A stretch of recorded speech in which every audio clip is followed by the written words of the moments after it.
Hi, everybody. Welcome to the Philadelphia Assemblies. My name is Jon Zaghloul. Great to see all of you here with us as we do another lesson teaching the uncut word of Elohim. Subscribe to us on YouTube at the Philadelphia Assemblies to hear myself, Pastor Bob Bard, Eric Burkholz do our best. We're not perfect, but do our best each and every week to deliver some really interesting and hopefully captivating lessons on Yahuwah and on His Word. And this lesson this week is exciting for me. A couple of brothers in a brothers group chat sent out some inspiration for this. And when I saw what they sent me in terms of verses, it really jumped off the page for me. And I went through the scriptures and found more and more and more. And I compiled it into a short study we're going to do here today. The lesson is going to be called Race Doesn't Matter to Yahuwah.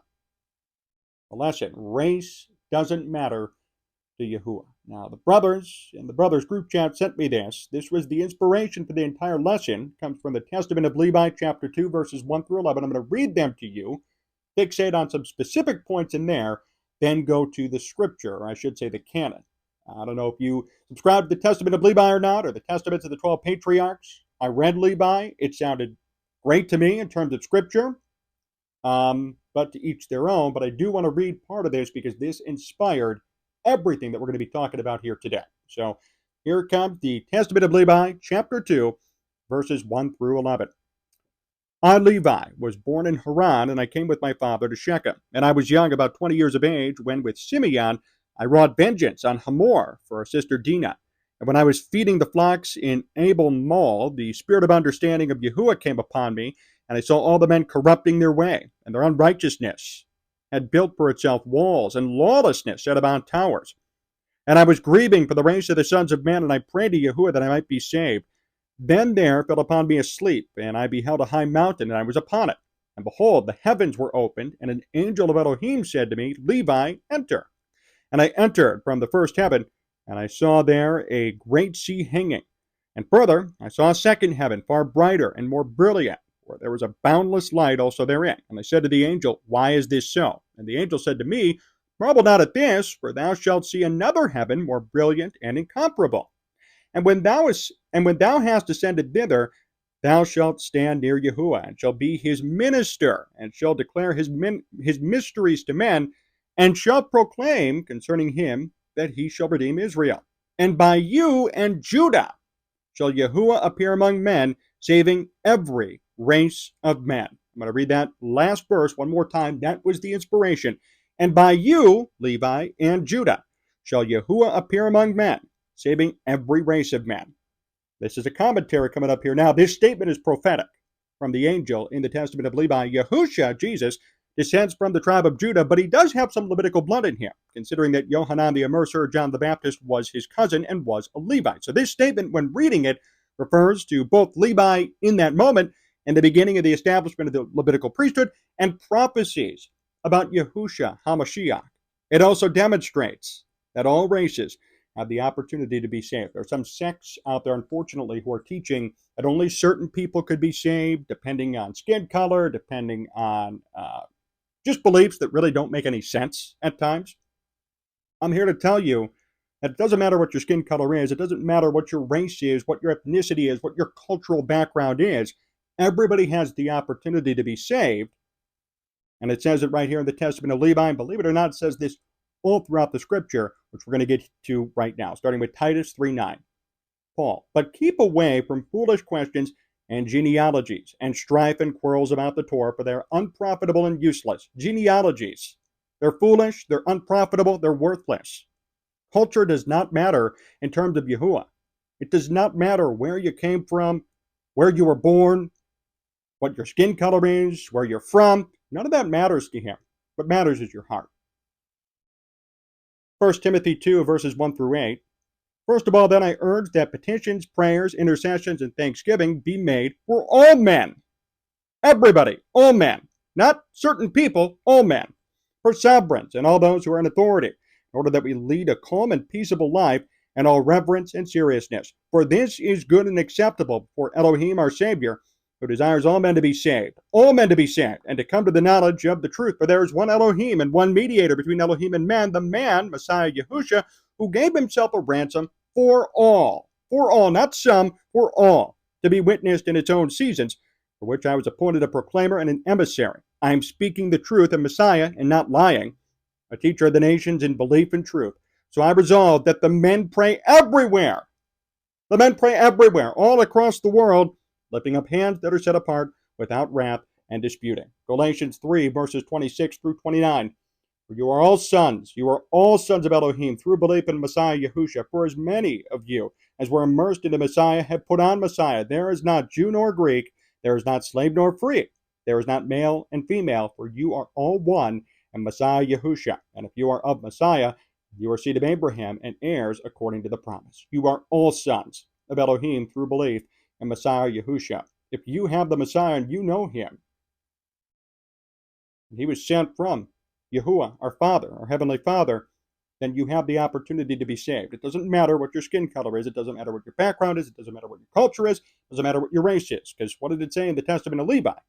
Whether you accept it or not, this was the line that set it all off for me this week. And by you and Judah shall Yahuwah appear among men, saving every race of men. That is a prophetic statement about Yahusha HaMashiach. Now, it is referring to Levi in that moment, but it also is prophetic. Yahusha was from Judah mainly, but had Levitical blood in him. And it says in there that every race of men will be saved. And then now we see scripture in the canon saying the same thing about Yahusha. Every man gets to be saved. Pray everywhere. Everybody pray everywhere. Everybody has the opportunity to come before Yahuwah through Yahusha HaMashiach and be saved. 2 Peter 3:9. Yahuwah is not slow in regard to the promise, as some count slowness, but is patient toward us, not wishing that any should perish, but that all should come to repentance. All. Not, okay, this certain sect or these types of people or whatever their skin color is. Everybody. All have an opportunity to repent, and Yahuwah doesn't want anybody to perish. He's allowing everybody to be saved if they choose, if they're called, and then if they choose. 1 John 2, 1 through 5. Here's John. My little children, I write this to you so that you do not sin. And if anyone sins, we have an intercessor with the Father, Yahusha HaMashiach, Yahusha Messiah, a righteous one. And he himself is an atoning offering for our sins, and not for ours only, but also for all of the world. Everybody. And by this we know that we know him, if we guard his commands. The one who says, I know him, and does not guard his commands, is a liar, and the truth is not in him. But whoever guards his word, truly, the love of Elohim has been perfected in him. By this we know we are in him. Yahusha is an atoning sacrifice, an atoning offering for our sins, and not just for ours, but for all the world. Everybody has the opportunity. And again, I'm going to read the Testament of Levi. And by thee and Judah shall Yahuwah appear before men, saving every race of men. Everybody gets the opportunity to be saved. Acts 2, 38 through 39. And Kepha, or Peter, said to them, repent and let each one of you be immersed or baptized in the name of Yahusha Messiah for the forgiveness of sins, and you shall receive the gift of the set apart or Holy Spirit, for the promise is to you and to your children and to all who are far off, as many as Yahuwah our Elohim shall call.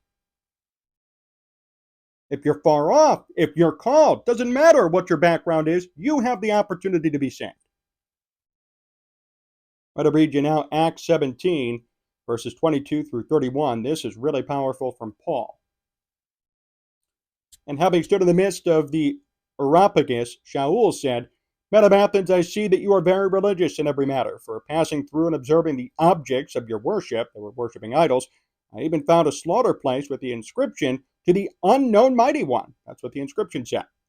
Not knowing then whom you worship, I make him known to you, Yahuwah, who has made the world and all that is in it, this one being master of heaven and earth, does not dwell in dwellings made with hands, which I'm sure you've heard that verse many a time before. Nor is he served with men's hands, as if needing any, himself giving to all life and breath and all else. And he has made from one blood every nation of men to dwell on all the face of the earth, having ordained beforehand the times and the boundaries of their dwelling, to seek the master, if at least they would reach out for him and find him, though he is not far from each one of us. I'm going to read that one again. And he has made from one blood, every nation of men to dwell on all the face of the earth, having ordained beforehand the times and the boundaries of their dwelling, to seek the master, If at least they would reach out for him and find him, though he is not far from each one of us, he's not. For in him we live and move and are, as also some of your own poets have said, we are also his offspring. Now then, since we are the offspring of Elohim, we should not think that Elohim is like gold or silver or stone, an image made by the skill and thought of man. Thou shalt not bow down to any graven images, that's a commandment. Truly then, having overlooked these types of ignorance, Elohim now commands all men, everywhere, to repent. All men, not some, not certain people, not only some people are called, all men everywhere can repent. Because he has set a day on which he is going to judge the world in righteousness by a man whom he has appointed, yahusha HaMashiach, having given proof of this to all by raising him from the dead, yahusha. Two more verses here. Yahusha speaking in both of these, and they're parallel to one another. John 10:9, Yahusha, I am the door. Whoever enters through me, he shall be saved, and shall go in, and shall go out and find pasture. Again, I am the door. Whoever enters through me, he shall be saved, and shall go in, and shall go out and find pasture. Revelation 3:20. See, I stand at the door and knock. If anyone hears my voice and opens the door, I shall come into him and dine with him, and he with me. He didn't say certain people. He didn't say it depends on your nationality, it depends on your culture, it depends on your background. He said, if anyone hears my voice and opens the door, I shall come into him and dine with him, and he with me. And this all goes back to the testament of Levi, verse 11. And by you and Judah shall Yahuwah appear among men, saving every race of men. There are some out there who still preach, and they know who they are, that your race matters in terms of salvation, that your background may matter in terms of salvation. Your skin color, your ethnicity, your culture, where you were born, who your parents are, who your ancestors are. None of that matters. What matters is, do you have a heart to hear? And when you're called, are you willing to answer? Thank you all for watching. Subscribe to the Philadelphia Assemblies on YouTube. Until next time, so long.